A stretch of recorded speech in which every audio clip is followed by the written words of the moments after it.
The Anderson Ranch had been in my family for more than a century. My great-grandfather Thomas Anderson purchased these 800 acres back in 1919 after returning from the First World War. With nothing but determination and calloused hands, he transformed the wild landscape into a thriving cattle operation.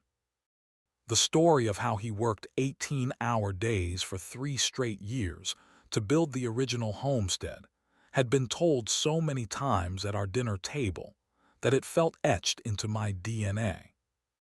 I grew up understanding that this land was more than property. It was our legacy, our history, our responsibility. The ancient cottonwood tree by the creek where my grandfather proposed to my grandmother. The east field where my father taught me to ride a horse when I was just 6 years old. The hilltop where we buried our beloved family dog Scout who lived to be 17. Every acre held memories that connected generations of Andersons to this patch of earth. My mother passed away when I was 12, leaving my father to raise me alone on the ranch. He never remarried, pouring all his love into the land and into me. When cancer took him 3 years ago, the pain of losing him nearly broke me. The ranch felt too empty, the memories too raw.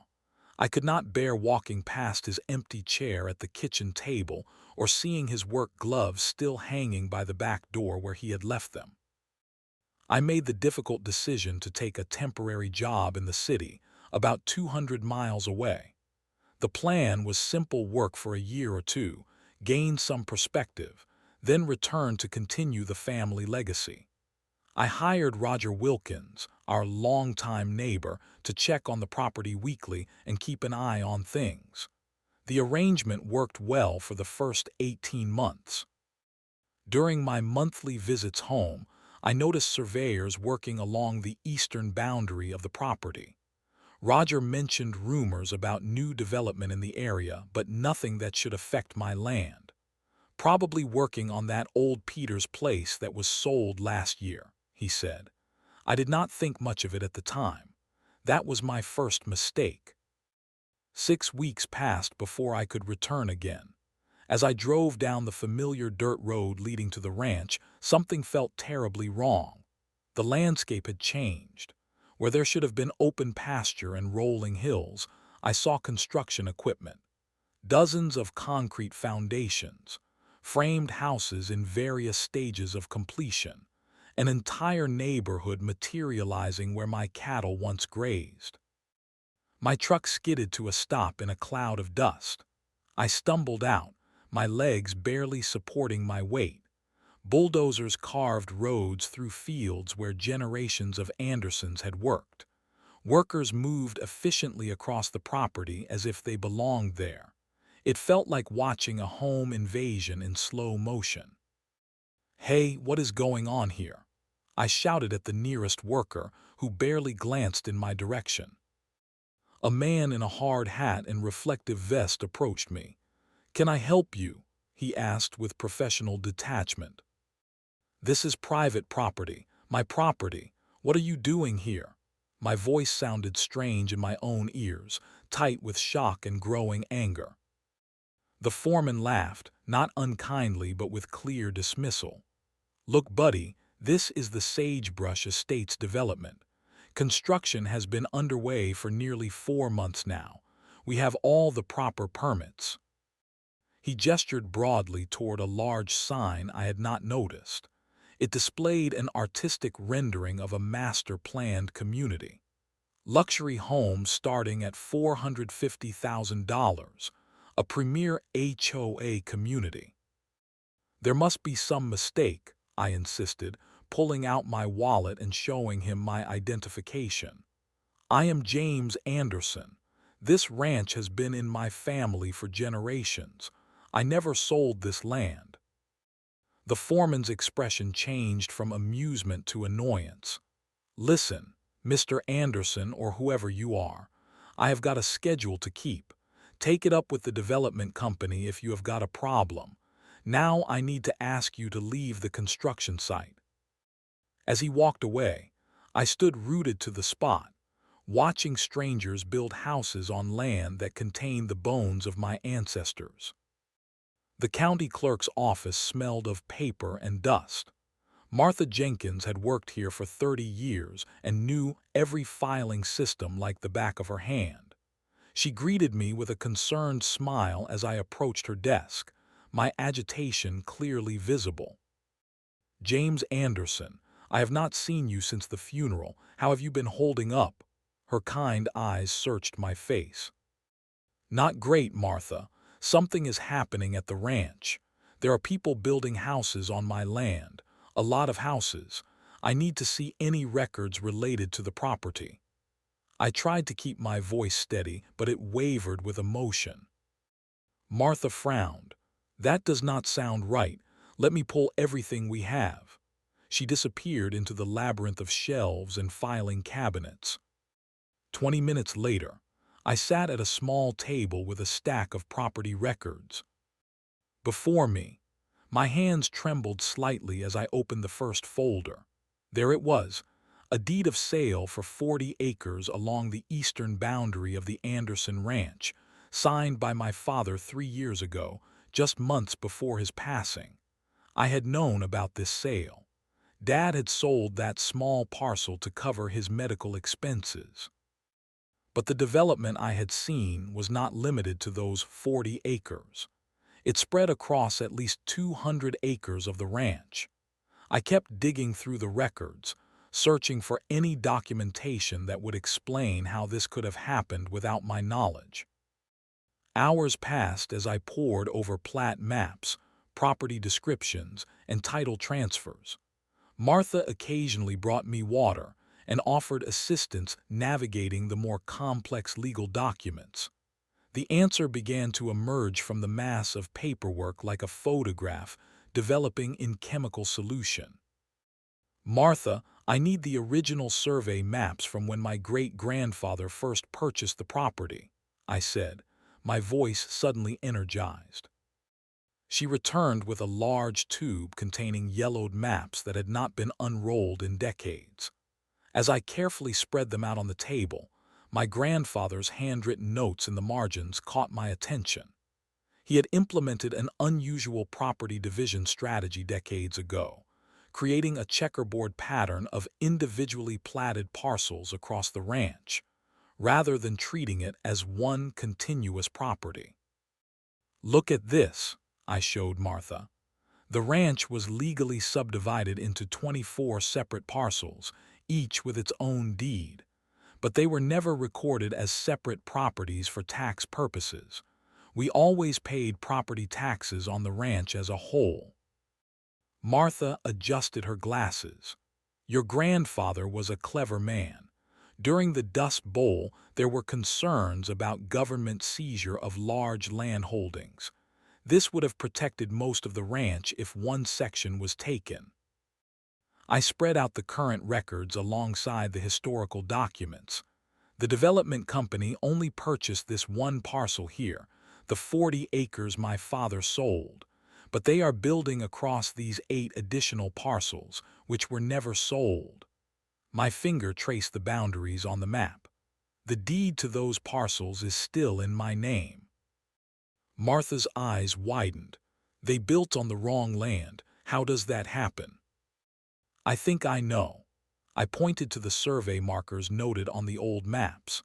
Many of these boundary markers were just stone cairns or fence posts. After a century, they could have been moved or disappeared entirely.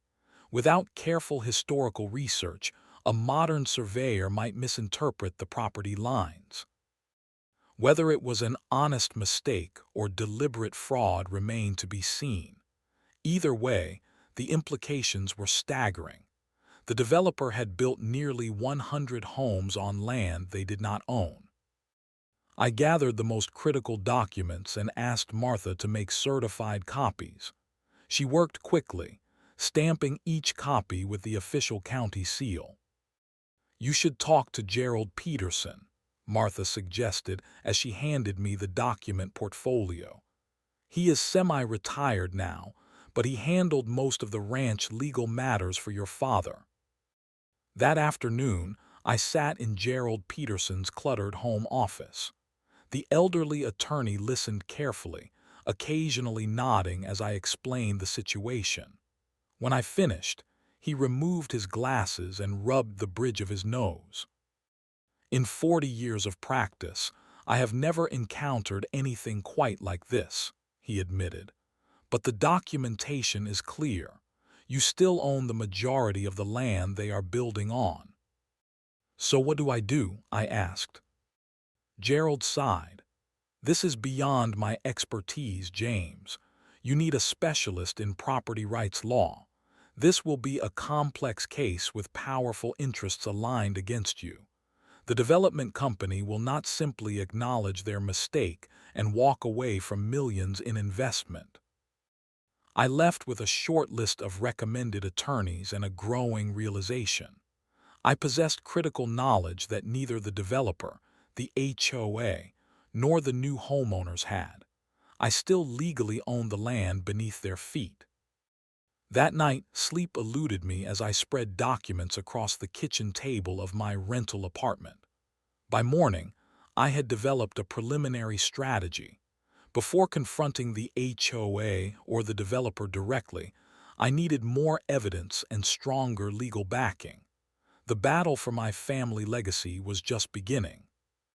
The Sagebrush Estates HOA office occupied a brand new building near the entrance to the development. Floor-to-ceiling windows overlooked an immaculately landscaped garden. Inside, the space looked like it had been transported directly from an upscale design magazine. Minimalist furniture, abstract art on pristine walls, and not a speck of dust to be found. It stood in stark contrast to the weathered, functional beauty of the ranch house where I grew up. A receptionist looked up from her computer. "Welcome to Sagebrush Estates. How may I assist you today?" "I need to speak with whoever is in charge," I replied, clutching my portfolio of documents. "It is regarding the property boundaries of this development." "Do you have an appointment with Ms. Thompson?" she asked. Before I could answer, a door opened and a woman emerged. She appeared to be in her early 50s, with perfectly styled blonde hair and a crisp navy pantsuit. Her smile seemed practiced, not reaching her eyes. "I am Karen Thompson, president of the Sagebrush Estates Homeowners Association." She extended a manicured hand. "Are you interested in purchasing in our community? Phase 3 lots are currently available for reservation." "Actually, I am James Anderson. This development is being built on my family ranch. There has been a serious mistake with the property boundaries." I kept my voice level despite the tension building inside me. Her smile faltered momentarily before returning with renewed intensity. "Perhaps we should discuss this in my office." Karen Thompson's office was as meticulously organized as her appearance. Brochures showing idyllic suburban scenes were arranged precisely on her desk. Behind her hung a large map of the completed development plan, my family's land carved into neat squares and rectangles. I opened my portfolio and spread out the certified documents from the county clerk's office. As you can see, while the development company did purchase 40 acres from my father, the construction has expanded well beyond those boundaries. According to these records, approximately 200 acres where homes are being built are still legally registered in my name. Karen barely glanced at the documents. Instead, she leaned back in her chair and studied me with cold calculation. "Mr. Anderson, I understand you may be experiencing some confusion about the property boundaries. Perhaps grief over your father's passing has clouded your judgment. I assure you, Westlake Development Group conducted thorough due diligence before breaking ground. These are certified copies from the county recorder's office," I insisted, pointing to the official stamps. "The property boundaries are clearly defined. My grandfather created a unique parcel system." Karen held up her hand, cutting me off. "Mr. Anderson, these look like amateur forgeries. Anyone can create official-looking documents these days." She slid the papers back across her desk dismissively. "Westlake Development Group is owned by Richard Maxwell, one of the most respected developers in the state. The suggestion that his company would build on land without proper ownership is absurd." The name rang a bell. Richard Maxwell was frequently mentioned in the business section of the regional newspaper. His connections in state politics were well known. "The documents are legitimate," I persisted. "The land was never sold. The deeds are still in my name." Karen's polite facade cracked slightly, revealing irritation. "Let me be clear, Mr. Anderson. This development represents a $50 million investment.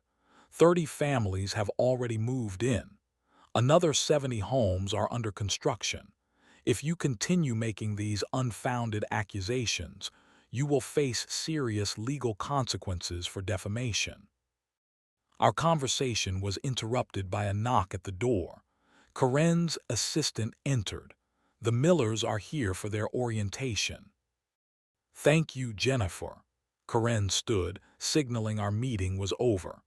"Mr. Anderson, I suggest you consult with a mental health professional. Grief can manifest in unusual ways. Now, if you will excuse me, I have new residents to welcome." As we exited her office, I saw a young couple with 2 small children waiting in the reception area. The children bounced with excitement while their parents filled out paperwork. These were real families investing their savings and dreams in homes built on disputed land. "You should leave now," Karen whispered harshly, "before I call security." I walked slowly back to my truck, passing moving vans unloading furniture into newly completed homes. Children played on freshly sodded lawns. A landscaping crew installed decorative boulders that had been imported to replace the natural rock formations that had stood for millennia. I sat in my truck, watching this surreal scene unfold on land where my ancestors were buried. The moral weight of the situation settled heavily on my shoulders. These families had done nothing wrong. They were innocent victims of either incompetence or fraud. As I started the engine, I noticed 2 security vehicles approaching. Karen had made the call after all. I pulled away from the curb, but not before one guard photographed my license plate. 3 days later, a certified letter arrived. The envelope bore the logo of Preston and Winthrop, a prestigious law firm from the city. Inside was a cease and desist letter threatening legal action if I continued to harass the Sagebrush Estates HOA or make defamatory claims regarding property ownership. The letter demanded I stay at least 500 feet from the development at all times. The final paragraph revealed who I was truly up against. The letter was copied to Richard Maxwell, CEO of Westlake Development Group, and State Senator William Hargrove, the chairman of the State Housing Committee. This was no longer just about property lines. I was challenging powerful people with everything to lose. That evening, I called the first name on Gerald Peterson's list of specialized attorneys. This fight would require resources and expertise beyond what I possessed alone. The law offices of Catherine Zhang occupied the top floor of a modest building in the city. Unlike the gleaming towers housing Preston and Winthrop, her space was functional rather than impressive. Books lined the walls, and the furniture appeared chosen for comfort rather than status. Catherine herself projected quiet competence, a woman in her mid-40s with penetrating eyes, and a reputation for taking on seemingly impossible cases against powerful interests. She spent over 2 hours examining every document I had gathered, asking occasional clarifying questions while taking meticulous notes. Unlike Gerald Peterson's bewilderment or Karen Thompson's dismissal, Catherine understood the situation immediately. "This is extraordinary," she said finally, removing her reading glasses. "In 20 years of property rights litigation, I have never seen anything quite like this. Your grandfather created a brilliant legal structure for the ranch." She tapped the original survey maps. "And you are absolutely correct. The development company has built extensively on land they do not own." "So I have a case?" I asked, hope rising for the first time in weeks. "You have more than a case, Mr. Anderson. You have what we call a slam dunk in legal terms. The question is not whether you will win, but how much resistance you will face before that happens." She leaned forward, her expression serious. "And make no mistake, the resistance will be significant. Richard Maxwell is not known for accepting defeat gracefully." "You know him?" I asked. Catherine's mouth tightened. "By reputation and previous encounters. My firm represented landowners in 3 prior disputes with Westlake Development Group. Maxwell's company has a history of aggressive land acquisition tactics that skirt ethical boundaries. In 2 cases, we found evidence of manipulated surveys and conveniently lost documentation." She pulled out a legal pad. "We need to build an airtight case before filing. That means gathering all historical evidence of property boundaries, finding witnesses who can testify to the traditional understanding of your ranch boundaries, and documenting the current construction in detail." Over the next 3 weeks, we assembled the case methodically.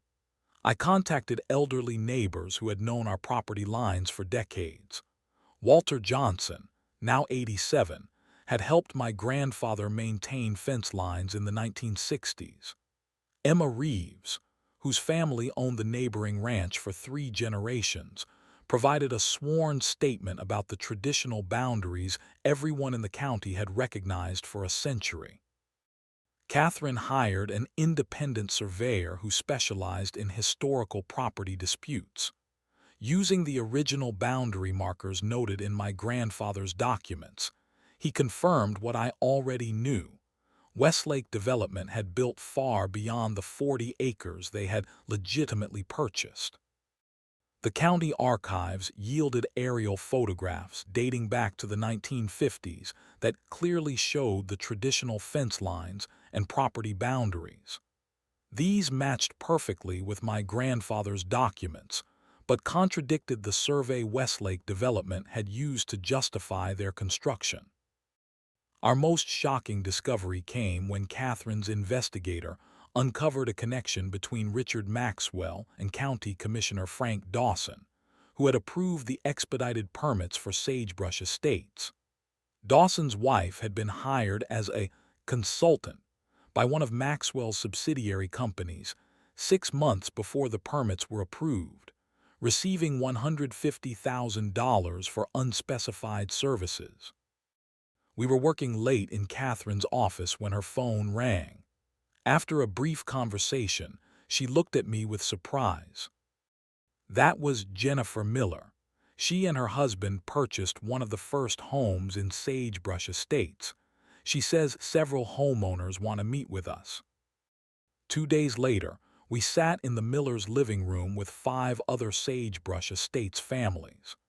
These were not the hostile adversaries I had imagined, but concerned citizens who felt deceived. "We moved here from California," Tom Miller explained. "Paid cash for what we thought was our dream home. Then last week, my wife overheard 2 construction workers talking about some dispute over the land." Jennifer Miller nodded. "They said the whole development might be built on someone else's property. When I asked Karen T. Thompson about it, she assured me everything was fine but seemed nervous. That is when I decided to do some digging and found news of your legal inquiry." One by one, the homeowners shared similar stories. All had invested their savings in these homes. All felt betrayed by the possibility they had unknowingly participated in an unjust development. "We do not want to lose our homes," said Rebecca Chen, a young mother cradling an infant. "But we also do not want to live on stolen land. If what you are saying is true, we want to make it right." By the end of the evening, these families had agreed to provide statements about their experiences with Westlake Development and the HOA. More importantly, they promised to speak with other homeowners, building a network of informed residents who could pressure the HOA from within. Back at my apartment, Catherine spread documents across my dining table as we prepared the formal legal complaint. What had begun as a stack of papers had grown into 3 thick binders of evidence: affidavits, surveys, photographs, and historical documentation. "We file tomorrow," Catherine said, reviewing our complaint one final time. "Be prepared. This will get ugly before it gets better.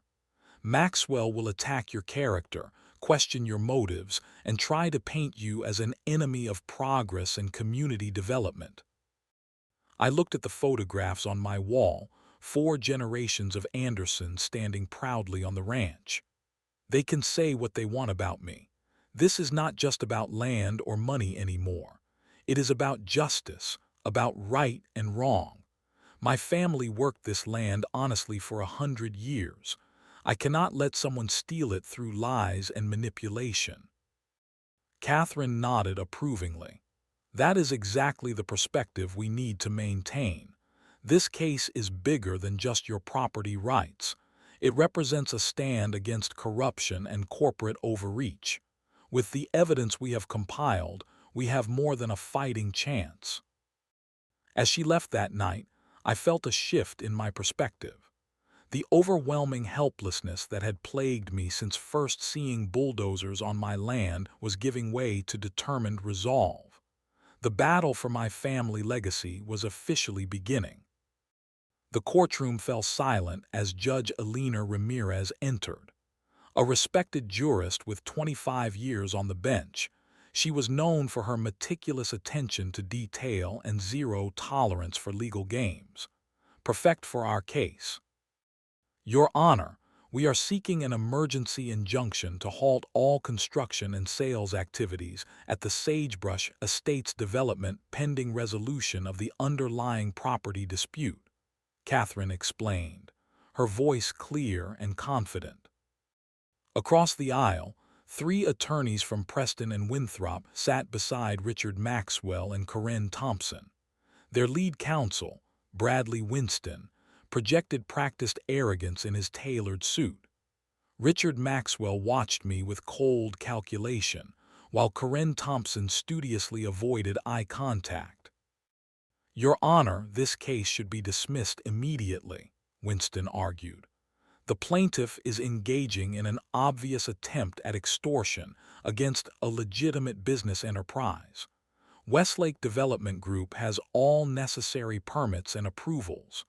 Hundreds of jobs and millions in economic development are at stake." Judge Ramirez leveled a stern gaze at Winston. "Mr. Winston, this court is concerned with the law, not economic impact.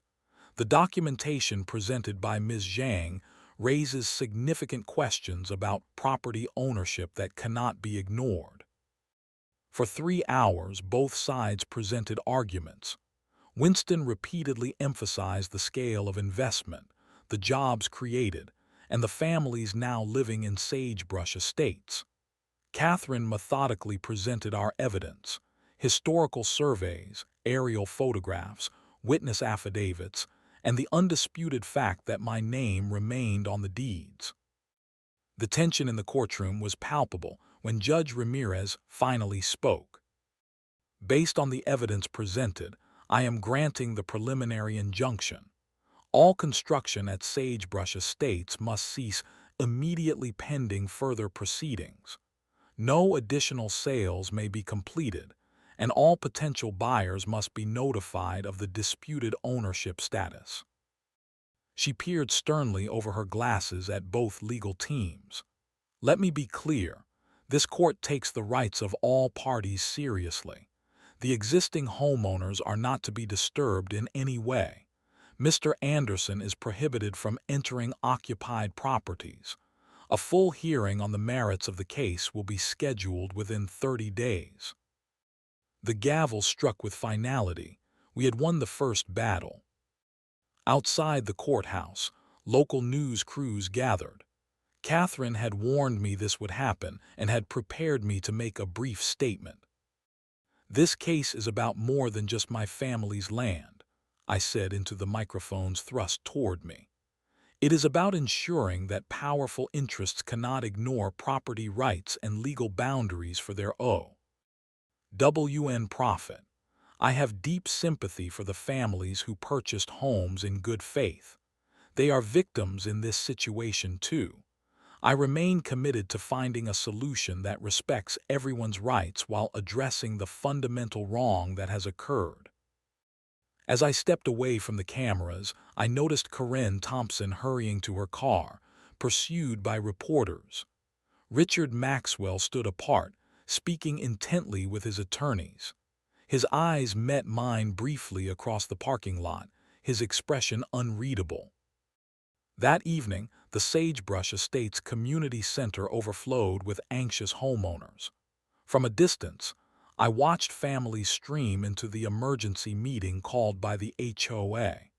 Though tempted to attend, Catherine had advised me to stay away to avoid inflaming tensions. Later, Jennifer Miller called to report what had happened. "It was chaos," she said.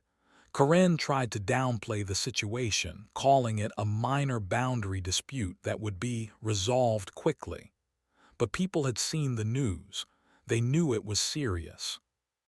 According to Jennifer, Karen had lost control of the meeting when one resident, a retired attorney, began asking pointed questions about due diligence and title insurance.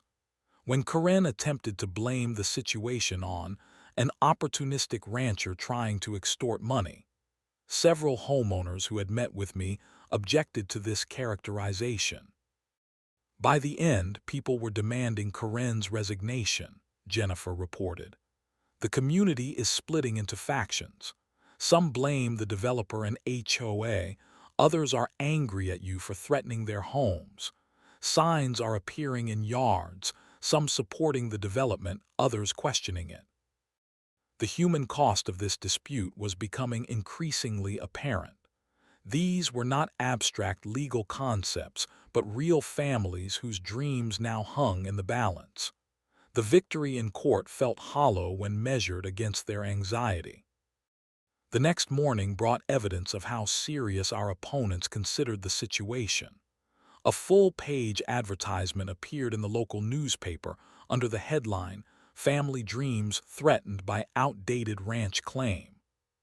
The carefully worded piece implied I was attempting to displace families out of greed, ignoring the clear evidence of wrongdoing by the developer. Similar stories began appearing on local news outlets. A pattern emerged: sympathetic coverage of worried homeowners juxtaposed with subtle implications about my motives. The public relations campaign against me had begun in earnest. Catherine called with news that Maxwell had filed an emergency appeal of the injunction. "They are pulling out all the stops," she said. "Be prepared for things to get much worse before they get better." Standing at my apartment window that evening, looking out at the city lights, I realized that what had begun as a personal fight for my family legacy had evolved into something much larger. A very public battle over development ethics, property rights, and the power of wealth to override justice. The legal counterattack came swiftly and with overwhelming force. A courier delivered a massive legal document to my apartment. Westlake Development Group was suing me for $24.7 million for tortious interference with business relationships, defamation, and intentional infliction of economic harm. The message was clear. Even if I won the property dispute, they would attempt to bankrupt me in the process. Catherine remained undaunted. "This is standard Richard Maxwell tactics. He tries to bury opponents in legal expenses until they give up." What we could not anticipate was the sophistication of the public relations campaign launched against me. Glossy flyers appeared throughout the community portraying me as a vindictive landowner trying to destroy innocent families' homes out of greed. Save our community from ranch revenge. Read the headline on materials that conveniently omitted any mention of building on land they did not own. Local television featured heartrending interviews with Sagebrush Estates residents worried about losing their homes. Karen Thompson gave tearful interviews about working-class families being victimized. The coverage carefully avoided mentioning that the affordable home started at nearly $500,000. The property I still owned adjacent to the development became a target. Security cameras I had installed captured footage of two men in dark clothing prowling around the old barn late one night. The following morning, I discovered broken windows and graffiti reading, "Land Thief," spray painted across the door. 3 days later, a more serious incident occurred. At 2:00 a.m., security cameras recorded a pickup truck driving onto the property. Two figures exited the vehicle, placed something inside the barn, and quickly departed. 30 minutes later, flames erupted from the structure. By the time firefighters arrived, the historic barn, built by my great-grandfather's hands, was destroyed. The fire inspector's report listed the cause as probable arson, but without definitive proof of who was responsible, no charges were filed. The message was unmistakable nonetheless. Financial pressure mounted as the legal battle intensified.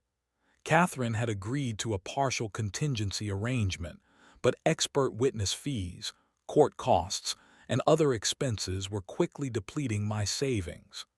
The developer's legal team filed motion after motion, each requiring research and response. They were trying to drown us in paperwork. "They have offered a settlement," Catherine informed me during a late-night strategy session. $2 million if you drop all claims immediately and sign a non-disclosure agreement. The amount was substantial, enough to rebuild elsewhere and live comfortably. The temptation to end the increasingly bitter fight was powerful. "What do you think I should do?" I asked. Catherine considered carefully before answering. "Legally speaking, your position remains strong. The evidence of their wrongdoing is overwhelming, but litigation is never certain, and they can afford to fight longer than most individuals." I thought about my father, about generations of Andersons who had worked that land. $2 million does not begin to compensate for what they have taken, and it does nothing to hold them accountable. I cannot be bought off. Our resolve was bolstered the following week when 5 Sagebrush Estates families filed their own lawsuit against Westlake Development Group for misrepresentation and fraud. Led by Tom and Jennifer Miller, these homeowners alleged the company had knowingly sold them properties with disputed titles. The developer's public relations narrative began to crumble as more facts emerged. Local environmental groups raised questions about how the development had received expedited permits despite being partially situated on protected wetlands. A journalist from the regional newspaper began investigating the connections between Richard Maxwell and county officials. Then came the breakthrough that would transform the case. A plain manila envelope arrived at Catherine's office with no return address. Inside was a complete environmental impact study for the Sagebrush Estates development, different from the version submitted to county commissioners. This original version clearly identified protected wetlands and archaeological sites on the property that would normally prevent development. Paperclipped to the report was a handwritten note. "They knew exactly what they were doing. I cannot be part of this anymore." Catherine immediately had the document authenticated. "This is the smoking gun," she said. It proves they knowingly falsified environmental reports to secure permits. 2 days later, a nervous woman appeared at Catherine's office. Linda Dawson, a clerk in the county permitting office and no relation to Commissioner Dawson, had been the source of the leaked document. She agreed to provide sworn testimony about pressure applied to approve permits without proper review. Mr. Maxwell and Commissioner Dawson came to the office after hours, she explained, her voice shaking. They told me which documents needed to be updated before filing. When I objected, I was reminded that my position could be eliminated in the next budget cycle. With Linda's testimony and the falsified documents, our case expanded beyond property boundaries into criminal territory. Catherine immediately forwarded the evidence to the district attorney's office and the state attorney general. Media coverage shifted dramatically. What had been portrayed as a dispute between a stubborn rancher and a progressive developer was now revealed as potential criminal fraud involving elected officials. Environmental groups organized protests at the county administration building. State regulatory agencies launched investigations into other Westlake developments. Richard Maxwell responded with increasingly generous settlement offers, $4 million, then $6 million, then $10 million. Each offer came with the same requirement: total confidentiality and the withdrawal of all evidence from public records. Each time my answer remained the same: this is not about money. As financial pressure mounted and legal threats intensified, I drew strength from an unexpected source: the growing number of Sagebrush Estates residents who now stood beside me, equally determined to expose the truth and hold the powerful accountable. The final hearing took place almost exactly 1 year after I first discovered construction on my land. Judge Ramirez's courtroom was filled to capacity. Homeowners, reporters, environmental activists, and curious citizens all gathered to witness the culmination of a case that had captured regional attention. Richard Maxwell was conspicuously absent. 3 days earlier, the state attorney general had announced criminal charges against him, Commissioner Dawson, and 2 other county officials for conspiracy, fraud, and environmental violations. Maxwell's attorney cited health concerns for his client's absence. Karen Thompson sat at the defendant's table, her once perfect appearance now strained. The HOA board had voted to remove her as president 2 months earlier, after evidence emerged that she had knowingly concealed information from homeowners. Judge Ramirez reviewed the facts of the case methodically before delivering her ruling. The evidence before this court is unambiguous. The properties in question remain legally titled to James Anderson. The development company built homes on land they did not own through a combination of negligence and apparent deliberate misrepresentation. She continued, "The court finds in favor of the plaintiff on all counts. Westlake Development Group must pay damages for unauthorized use of the plaintiff's land, destruction of natural resources, and legal costs incurred." A murmur ran through the courtroom. The judge raised her hand for silence. However, this case presents extraordinary circumstances affecting innocent third parties. The court cannot ignore the 100 families who purchased homes in good faith. Therefore, I am ordering a structured resolution that addresses the rights of all parties. Under the court's solution, I would retain legal ownership of the undeveloped portions of my land, approximately 500 acres. For the sections where homes had been built, a unique arrangement was ordered. The homeowners would have the opportunity to purchase the land directly from me at fair market value, with Westlake Development required to cover the difference between what homeowners had already paid and the actual cost, including the land.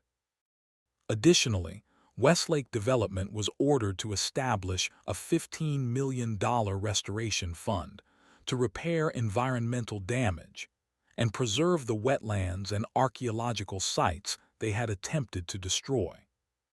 As the hearing concluded, I approached the homeowners who had gathered in the hallway outside the courtroom.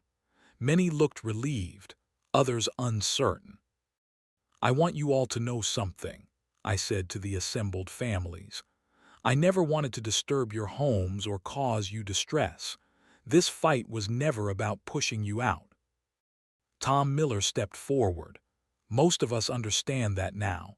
The question is, where do we go from here?" The answer took shape over the following months.